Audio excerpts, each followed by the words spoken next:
off, which often happens because my phone doesn't have like enough memory.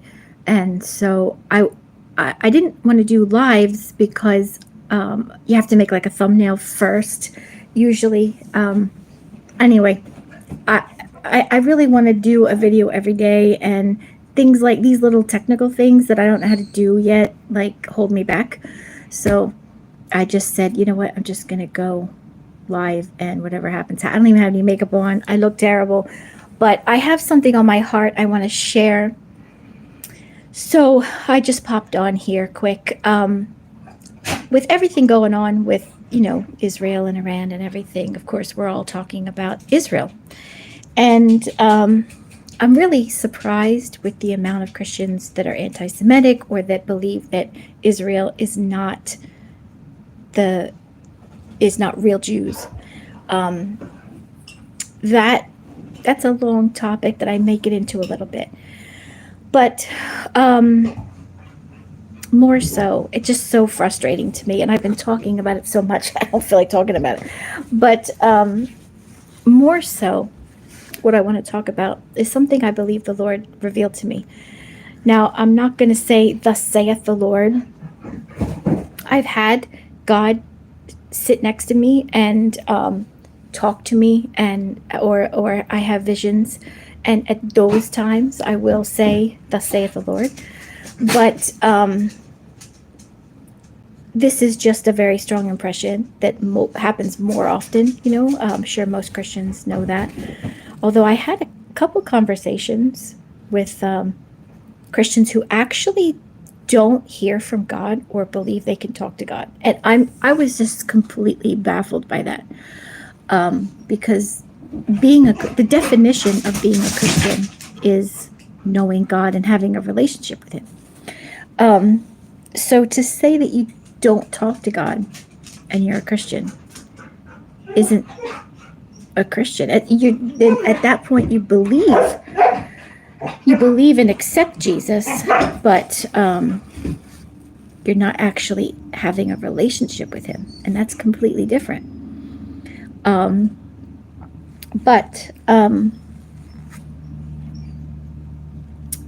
the point is, though, that I'm making is there are times where I think most Christians, you feel like God is saying something. You feel strongly. You're praying about something, or you're reading the Bible, and God just will reveal things to you.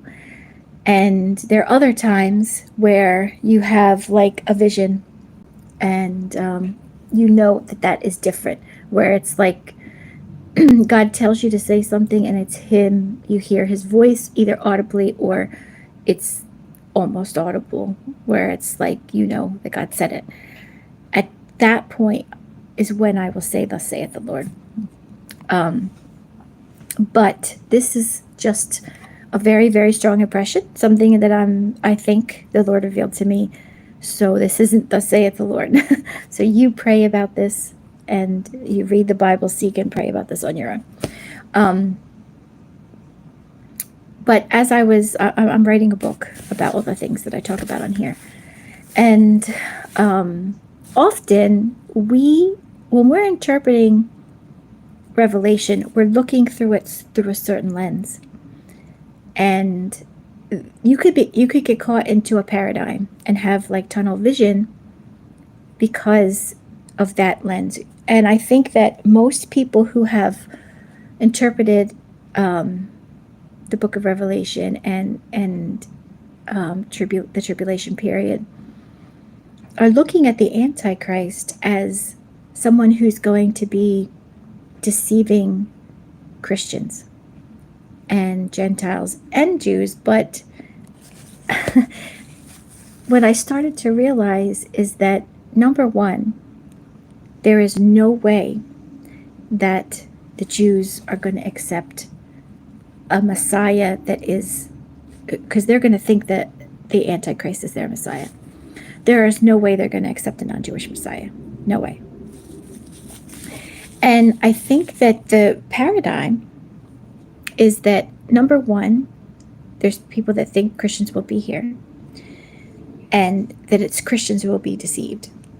And number two, that we see Israel as a little small person, a small guy on the world stage, and America is protecting Israel, right? But we are seeing now that Israel is becoming a pretty powerful player on the world stage. They have, I mean, look what they were doing even before we stepped in, right? They are small, but they are pretty powerful. And I was thinking about something as I was reading the Bible and researching and so forth. And in World War II, like, I believe that God brought Israel back to their land, and they became a nation in one day, like the Bible says. Isaiah 66:8 says that how can a nation be born in a day? This is astonishing. Like, how can this happen? Because that's what God was showing us He's going to do. That without an army, without a leader, with Israel being scattered, they're not even a group of people that are all in one country. They're scattered all over the world. That is why it's such a miracle. That is why God did it that way, so that when He brought them back to the land, and in one day, we would know it was God. We would know it was a fulfillment of prophecy. And for people to see that that happened, and it happened in one day, and not believe that it's fulfillment of prophecy, and not believe that these are the real Jews, it boggles my mind. It's almost like saying God made a mistake, or He doesn't know who His people are, and or that they don't believe that God will actually like keep His promise and fulfill His prophecy. That's my dog in the background. He does this every time I go live. I'm gonna put him outside. I'm gonna give him a piece of meat. Come here. Because he's not gonna leave me alone. Okay, there you go. Now, so where was I now? Okay. So we see that in World War II, in one day, Israel became a nation again, but we know that they don't have their whole nation back. And we do know that there's more prophecies. They will have their entire nation back, and even more so. And it's so funny how people still don't believe that God will fulfill His word. Even the ones that see that Israel became a nation in 1948 and believe that they're the real Jews, there's still some of them that are doubting that He'll do the rest of what He said, like that He'll bring all the lost tribes of Israel home, and that they will have all of their land. Or they'll say, well, that's the millennial kingdom or something. The millennial kingdom is not that. The millennial kingdom, Jesus is going to rule the whole world, not just Jerusalem and Israel. But what I'm saying is, I believe that there's going to be a Fourth Reich, that Germany and Islam, the Ottoman Empire and Germany, are the Fourth Reich.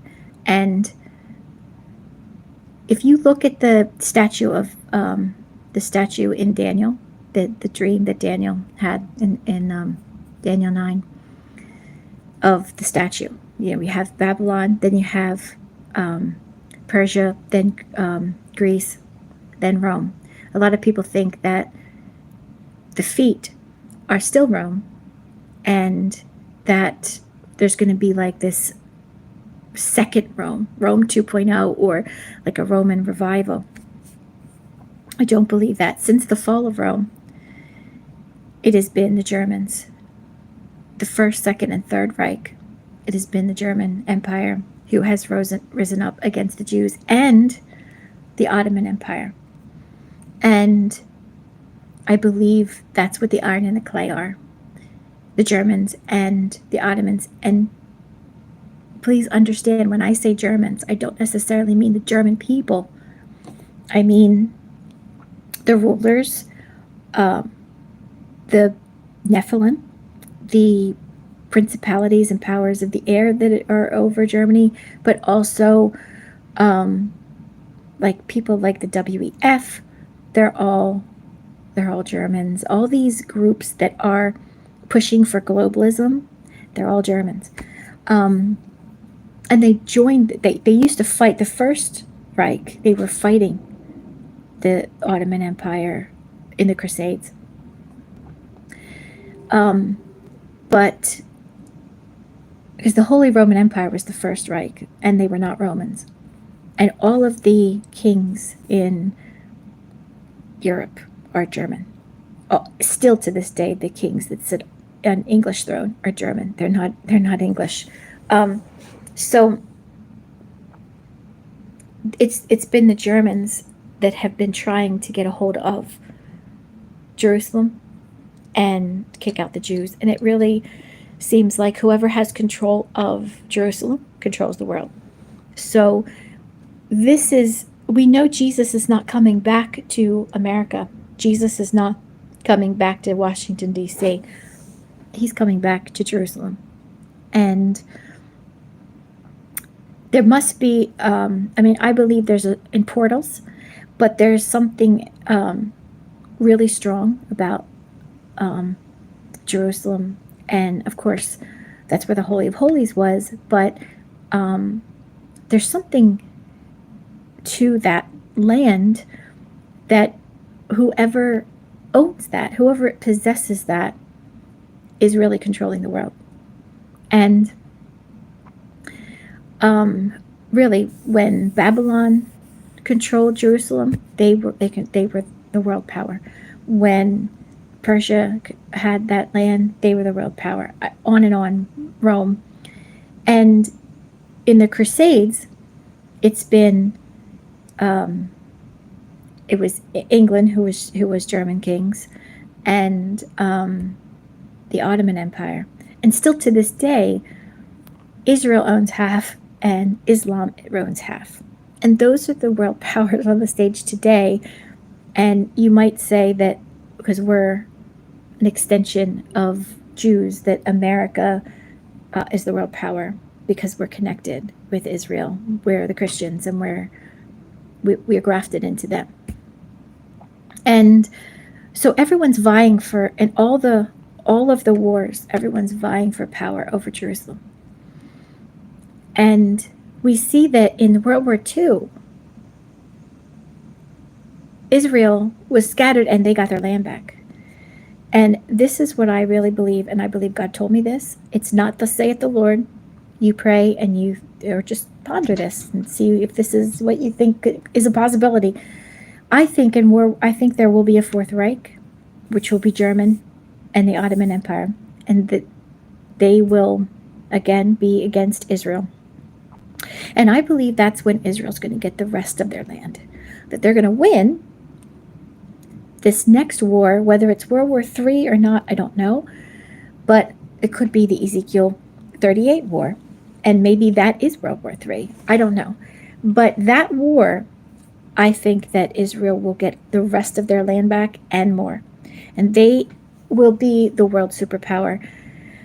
And America, we're the world superpower, but when the Christians are gone, when the rapture comes and the Christians are gone, most of America is going to be gone.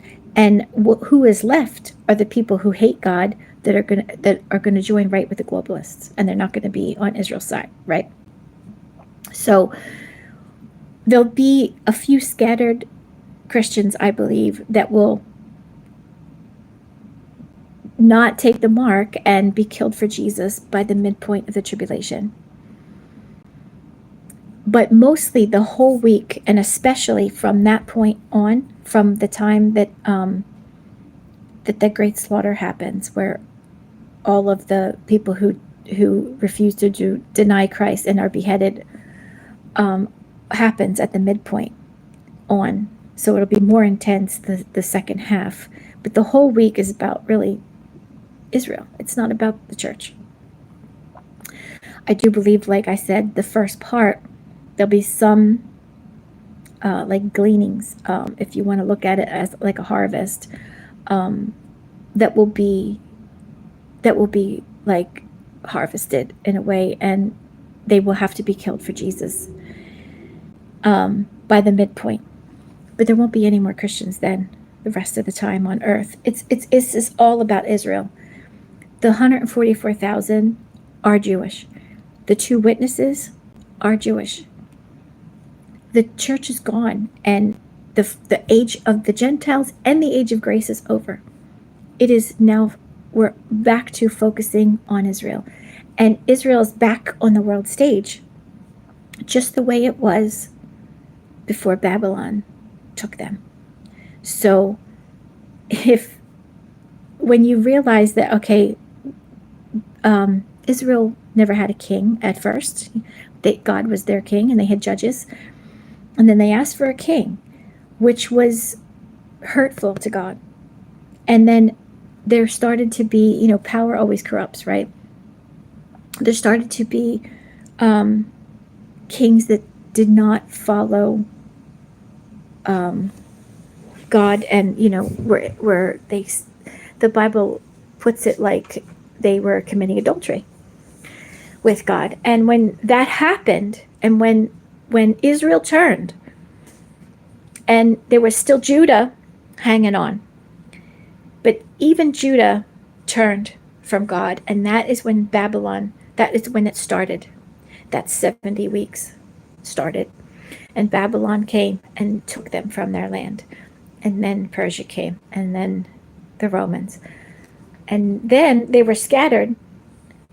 Jesus came, and the Messiah was cut off, and they had 1 more year left, 1 week, 7 years left, and they rejected the Messiah.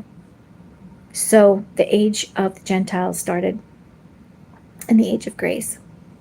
And when that is over, that last week, the feet start. The feet part of that vision start the 70th week of Daniel. And that is when it's all going to go back to the way it was right before Babylon took Israel. Israel's back on the world stage. They're a world power. And when you look at Israel that way, when you think of the Antichrist as being Jewish, it doesn't seem far-fetched. Just think now that a world leader would be a Jew is almost ridiculous. That's why people can't grasp that. But when you look at it through the lens that I just said, the rapture happened, the Christians are gone. And everyone's now, first, they win the Fourth Reich. The Fourth Reich happens and they win, and they're a superpower. But then on top of it, after the rapture, America's not here, and they're the superpower, or at least equal with many other nations, right? And so to have a world leader either be sympathetic to Israel, but not in the sense that Israel is this tiny little weak country, and like America always takes care of Israel, it's going to just be sympathetic. Oh, let's let them build their temple. I believe they're going to be a world power, and they're going to have a deal made with the Ottomans, with Islam. And this war that has been going on since they were Jacob and Esau inside of Rebekah's belly is continuing to this day, and it's going to continue then. And it's going to come to a head then, where I think that possibly the Antichrist may be Muslim, and that false prophet is then who the Jews will think is their Messiah, and who will be misleading them to follow the Antichrist, to follow this false Christ. I don't know exactly. I know if not both, one of them will be Jewish. But it can't be someone who's Christian, because Christianity is going to be gone from the earth at that point. All the Christians will be gone. I know that there's people who believe Christians will be here till the end, but I could show you verse after verse that that's not true. First of all, we know the wedding happens in heaven, and God isn't going to just marry part of his bride, right? He's not going to marry part of us and leave some for later. We know that in the Jewish customs, a wedding happens, like it's a week of celebrations. There's a wedding, and then there's many celebrations for a week, and it ends with the final wedding feast. So in Matthew 24 and 25, and it's even the parable of the virgins, these are bridesmaids. They're not the bride. These are guests to the wedding that are looking for the Messiah. It's not the bride. We're the bride. We're not guests at our own wedding. It's our wedding. So and there are 6 verses that say we follow Jesus to his second coming. The church is already married and already behind Jesus on white horses. Read Revelation 19. Read Zechariah 14. The church is already behind Jesus on white horses, and we're already married. And we have our final wedding supper here in Jerusalem on earth. And they will be the guests, those who turn back to Christ by the end of the tribulation. They will be the guests. They will be the bridesmaids. And so by the time that the Antichrist rises and they rebuild their temple, and then the Antichrist sits in the temple, that 1 Thessalonians 2 says that the Antichrist is going to set himself up in the temple as God. That's when many Jews run, and that's when they start to realize that that's not the Messiah, and they were wrong, and that Jesus is the Messiah. And those are the people. That's when Jesus does return. He's going to separate the sheep from the goats. And all those that do accept Jesus as the Messiah, which is most of Israel, because Israel as a nation is going to turn back to Jesus at this point. If you read Zechariah and Revelation 19, Zechariah 14, it paints the whole scene. They're surrounded, and all the Christians that refuse the mark are dead. So the fact that people think that the Pope is going to be the false prophet and mislead Christians is ridiculous, because Christianity won't be a thing. If you're a Christian, you're going to be killed. You're going to be killed by the midpoint of the tribulation. So all the Christians by the midpoint will be gone. And the wedding is going to be in heaven. We follow Jesus. The entire church follows Jesus to the second coming to save Israel. And it's Israel who finally turns to Jesus, though, at the end of the tribulation. They're surrounded. Zechariah paints the whole picture. They turn to Jesus. They call on Jesus. Jesus returns to save them. And so when you see it through that lens, you can see that we've been really looking at the wrong. We have misinterpreted that it's the feet of Rome, and therefore attached the Pope to the false prophet. And we're looking at it from like a Western Christian lens, that this is going, that the false prophet and the Antichrist are going to deceive Christians. Well, Christians are going to be gone. This is all about Israel. The last final week in the tribulation is all about Israel. And so the Messiah and the false prophet are going to be very much Jewish. If not both, then at least the false prophet's going to be Jewish. But whoever they think is their Messiah is definitely going to be Jewish. So either both or one of them, right? But they'll be on the world stage as a world power. I mean, they already are now, and they're going to be more. They're going to be stronger and stronger as time goes on. And I do believe there's going to be a Fourth Reich, and they're going to win it, and they're going to have more territory then because of that war. That's how they're going to get the rest of Israel back. Whether America is involved in that war or not, I don't know. Whether the rapture is before that, I don't know. But it could be soon. I think that we see it starting now, but I do believe God gave us Trump, and that we're going to have a time of revival. We're going to have a golden age of America, and that we're going to be a light to the world again. There's a lot of prophecies about that. And I do believe that's going to happen first. And whether or not the rapture will happen, or it'll be another generation that is going to turn from God, and America will turn from God again later. I don't know. I don't know which. But I do believe that Israel's just going to continue to grow on the world stage as a world power. And they're definitely going to win the fourth, whether it's a world war or not, they're going to win, and they're going to have more land. And then when it is that final week, all of that is because God orchestrated that so that they will be in a position for that final week. And when they think, oh, peace and safety, meaning we're the superpower, we have it.